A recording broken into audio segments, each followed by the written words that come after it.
পয়গম্বৰ হজৰত মহম্মদক অপমান কৰা ঘটনাক লৈ হস্তম হৈ পৰিছে কামৰূপ আৰক্ষী।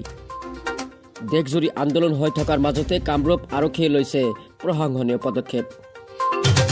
কামৰূপ জিলাৰ উপ আৰক্ষী অধীক্ষক কল্যাণ কুমাৰ পাঠকৰ লগতে আৰক্ষী বিষয়া ভগৱান ডেকাৰ উদ্যোগত আজি গৰৈমাৰীৰ FA আহমেদ মহাবিদ্যালয়ত অনুষ্ঠিত হয় সজাগতা সভা।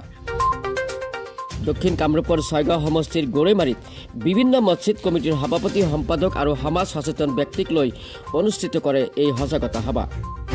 ছয়গাঁও থানাৰ অন্তৰ্গত কোনো ঠাইত যাতে অপ্ৰীতিকৰ পৰিস্থিতিৰ সৃষ্টি নহয় তাৰ বাবে আহ্বান জনাই আজি আৰক্ষী প্ৰশাসনে গৰৈমাৰীত অনুষ্ঠিত কৰে সজাগতা সভা।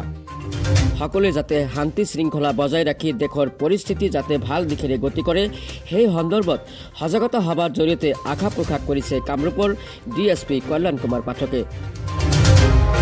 উল্লেখ্য যে ইতিমধ্যে হজৰত মহম্মদক অপমান কৰা নুপুৰ শৰ্মাক শাস্তিৰ দাবীত দেশজুৰি আন্দোলন হৈ থকাৰ মাজতে কামৰূপ আৰক্ষীয়ে লৈছে এই প্ৰশংসনীয় পদক্ষেপ।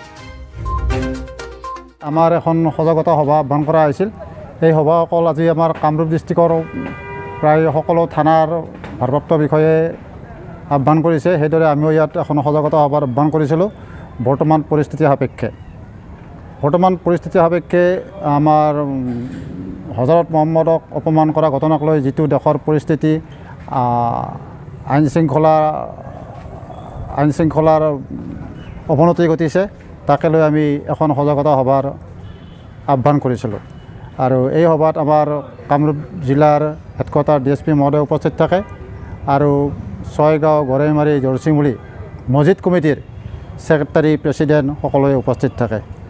আৰু এই সভাৰ জৰিয়তে আজি সকলো ৰাইজকে মই আহ্বান জনাইছোঁ যাতে আমাৰ কামৰূপ জিলাৰ ছয়গাঁও থানা এলেকাৰ সমূহ ৰাইজে এইবিলাক আমাৰ এই শান্তি শৃংখলাৰ প্ৰতি সজাগ সচেতন হৈ শান্তি শৃংখলা বজাই ৰাখে, ল' এণ্ড অৰ্ডাৰ চিটুৱেশ্যন হ'ব নিদিয়ে তাৰ কাৰণে মই সকলোকে আহ্বান জনাইছোঁ।